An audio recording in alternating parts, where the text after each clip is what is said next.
Alright, so I cleaned up the loose pieces a little bit, and this is...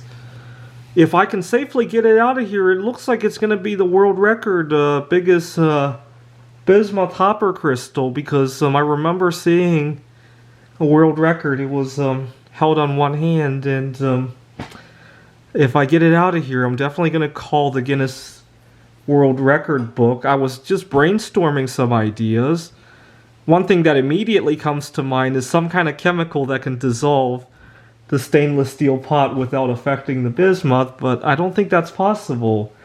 In theory, hydrochloric acid maybe, but it would dissolve away the oxide layer of the bismuth. I don't want to do that.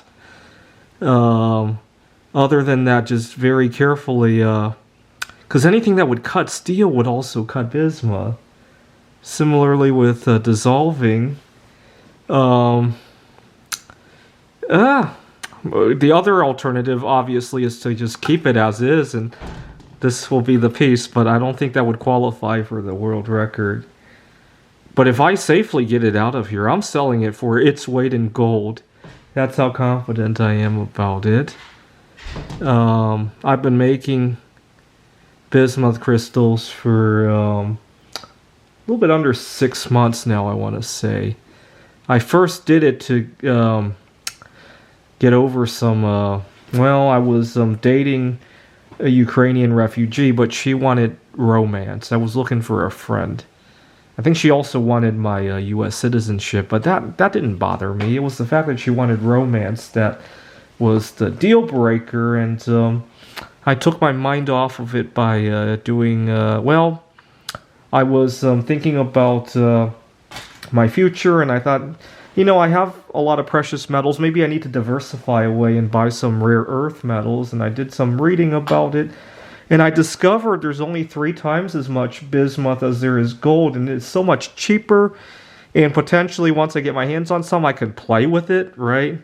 And it just seems so obvious. I needed to take my mind off of the Ukrainian refugee. At the time, I was upset about living in Seattle as well.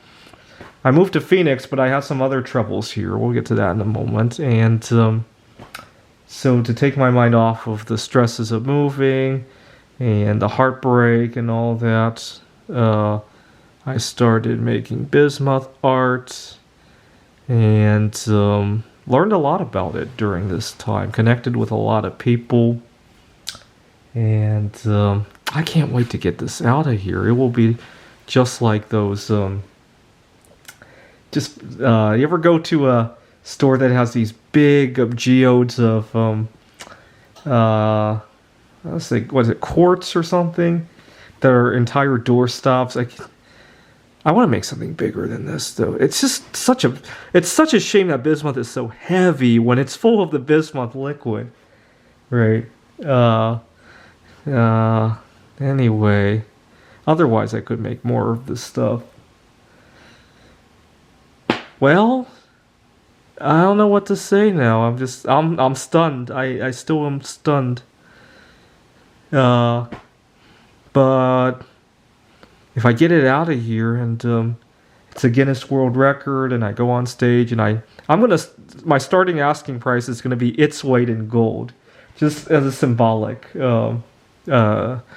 number, and if it doesn't sell, we'll try it for its weight in platinum and see what happens. And it'll go down the elements, right? Anyway, well, there must be at least 3-4 pounds, I want to say. When it was full, it was 10 pounds.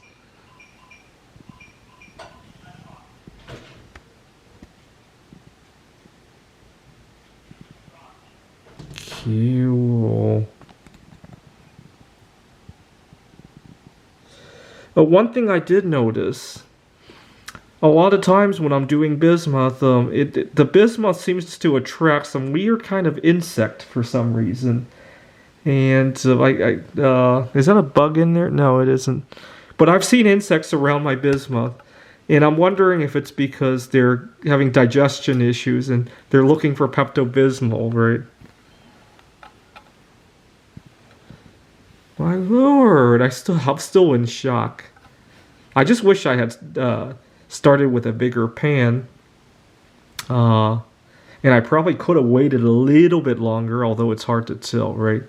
What I need is some kind of X-ray machine so I can see where the crystal growth is before I pour out the liquid. I usually do it too early, too late, or somewhere in between there.